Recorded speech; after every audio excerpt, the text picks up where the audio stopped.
Hello everyone, I'm Eren Eser. You may have noticed before that fire has no shadow. Do you know the reason why fire has no shadow?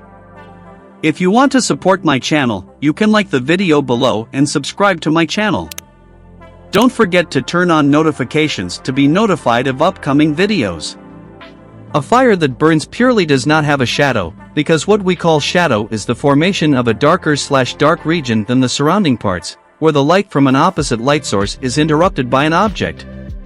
So if you light a lantern in the direction of your shadow will also weaken. If you shine a light as strong as the other light source, it will disappear completely.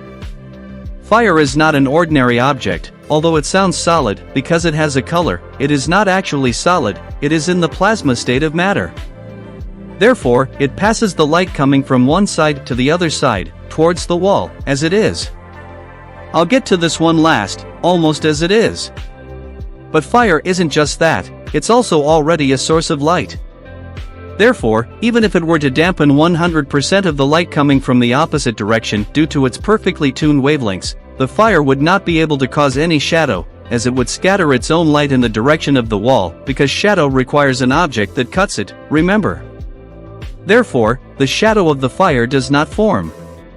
But fire can very rarely burn completely pure. In most cases, parts such as soot and ashes produced by the burning material are scattered upwards with the fire. Since these are not sources of light themselves, and because they are in and around the fire, they dim or turn off the light that the fire throws in the direction of the wall. They can cast a faint shadow on the wall that reflects the line of the fire. You can also see that there is something going on where the fire should be, even if there isn't a complete shadow. This is a distortion caused by the change of direction of the light coming from behind, since the refractive index of the plasma we call fire and the gases in this plasma is different from the surrounding air, rather than shadow. In the photo above, we can see it on the outer line. In the image below, the black shadow just above the wick is due to incompletely burned ash. The different tones in the projection of the fire are not refracted due to the difference in the refractive index. But as you can see, none of these create a shadow like the body of the candle. In theory, a shadow of light can be created with a much brighter light than itself. If you point a lantern over a candle much stronger than the candle emits, you can cast a faint shadow, partial shadow, but this will often be very difficult to see.